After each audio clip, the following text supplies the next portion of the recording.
स्वागत है आपका class 7 weather and climate chapter number 6। कल मैंने कहा था कि जो मेरा नेक्स्ट सेशन होगा वो कहां से मैं शुरुआत करूंगा, डिस्ट्रीब्यूशन ऑफ टेम्परेचर। कहां से मैं शुरुआत करूंगा, डिस्ट्रीब्यूशन ऑफ टेम्परेचर से शुरुआत करूंगा। चलते हैं, शुरुआत करते हैं। अब मेरे पास दो विकल्प हैं, मेरे पास दो विकल्प हैं। एक, according to the north, according to the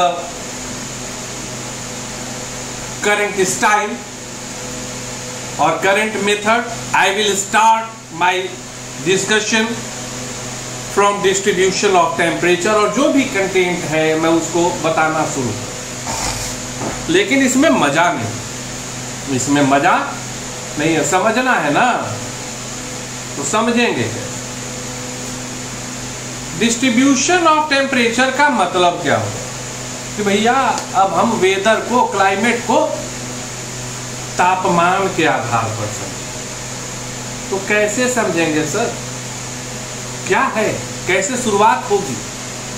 तो पहली चीज जो मैं थोड़ा एक कड़ी जोड़ता हूं, वेदर क्या था, day by day, day by day जो डाटा हम लोगों को पार्टिकुलर रीजन के लिए इकट्ठा होता था, टेम्परेचर कितना है, ह्यूमिडिटी कितना है, विंड स्पीड कितना है, तो इसको हम लोग बोलते थे वेदर। जब 25-30 साल का एक औसत निकाल के रफ स्केच तैयार किया जाता था व्यापक स्वरूप में, वो समझ में आ जाता था क्लाइमेट। बोलोगे सही बात है, तो वेदर और क्लाइमेट तो समझ रहे थे।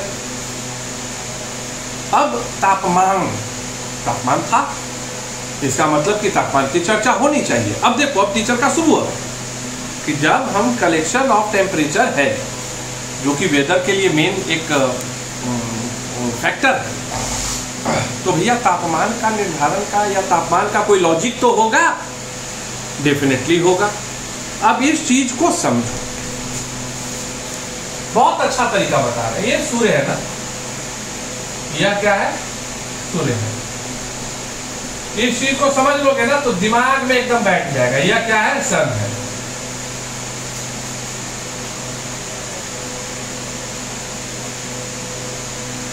यह क्या है, अर्थ। अब मैं खेल दिखा रहा हूं,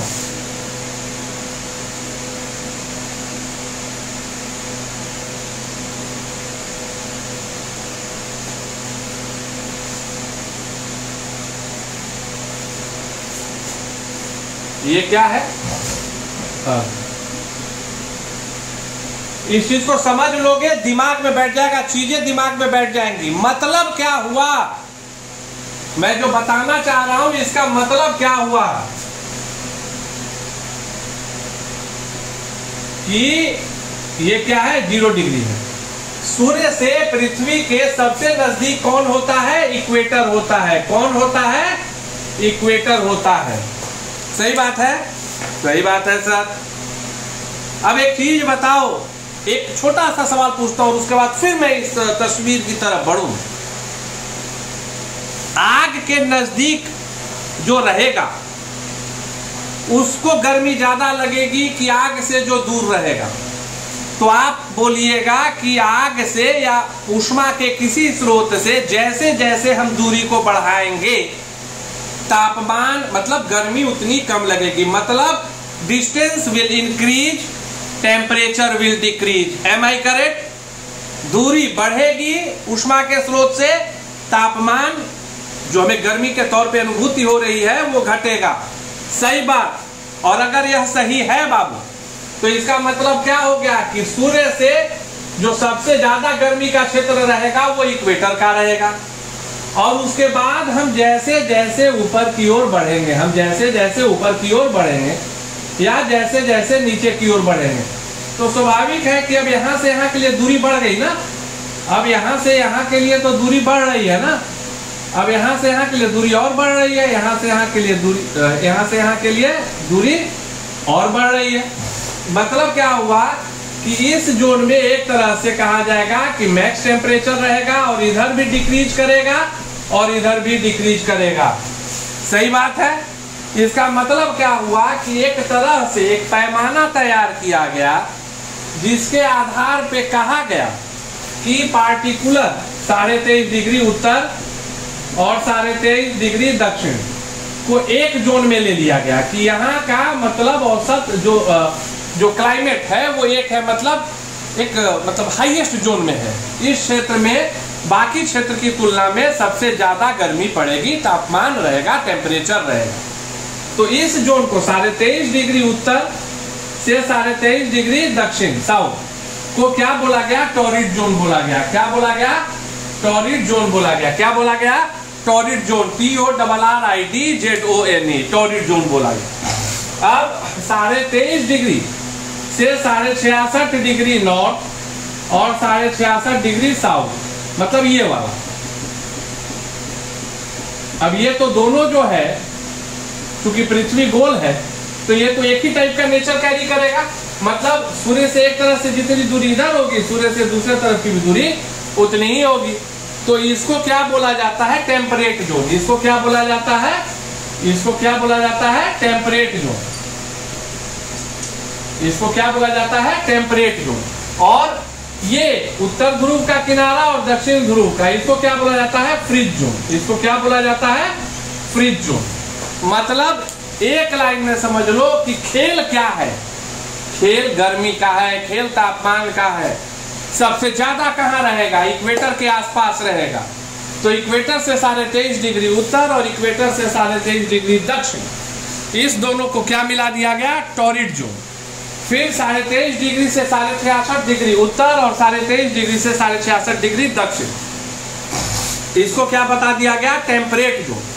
और 66.5 से 90 डिग्री नॉर्थ और इधर 66.5 डिग्री साउथ से 90 डिग्री साउथ, इसको क्या बोला गया? फ्रिज जोन बोला गया। क्लियर हो गया ना? अब इसी में अगर आपसे पूछ दिया जाए कि torrid zone, temperate zone, frigid zone किसको कहते हैं? तो 0 degree to 23.5 degree north and 0 degree to 23.5 degree south, that comes under torrid zone। 23.5 degree north से 66.5 डिग्री नॉर्थ और 23.5 डिग्री साउथ से 66.5 डिग्री साउथ। मतलब ये वाला, ये और ये, इसको क्या बोला गया? Temperate zone. और फ्रिज जोन किसको बोला गया? 66.5 डिग्री। अब ये क्या है? 90 डिग्री नॉर्थ और ये मतलब ये नहीं, यहाँ 90 डिग्री नॉर्थ, ये क्या है? 90 डिग्री साउथ। 66.5 डिग्री नॉर्थ से 90 degree north and 66.5 degree south से 90 डिग्री साउथ, ये क्या हो गया? आपका फ्रिज जोन हो गया। And one thing that is very clear, the maximum temperature lies in torrid zone due to having less distance from the sun and according to, अब इसको याद रखने के लिए आप कर सकते हैं टेम्परेचर के लिहाज से। टेम्परेचर के लिहाज से सबसे ज्यादा क्या होगा? Torrid zone. टॉरिड जोन के बाद टेम्परेट जोन और उसके बाद क्या होगा? Fridge zone. अब ये अगर तुम्हारे दिमाग में याद रह गया तो सारा चीज याद रह गया कि भैया डिस्ट्रीब्यूशन ऑफ टेम्परेचर कैसे हुआ और इसका कॉन्सेप्ट क्या। एम आई करेक्ट और not? Definitely I am hoping that I am satisfying your concept.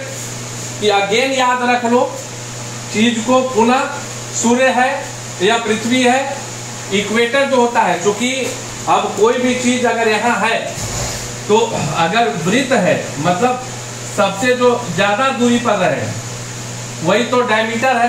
Diameter मतलब 0 degree, none other than equator. तो सबसे ज्यादा टेम्परेचर यहाँ, तो यहाँ से 23 डिग्री ऊपर ले लिए और 23 डिग्री नीचे ले लिए, ये एक जोन हो गया सिमिलर जोन, इसको कह दिए टॉरिड जोन। फिर 23.5 से 66.5 ऊपर और 23.5 से 66.5 नीचे temperate zone.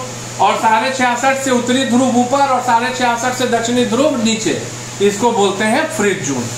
That thing you have to study, you have to understand under the distribution of temperature. In my next session we will study about measuring temperature and atmospheric pressure. Thank you, have a great day.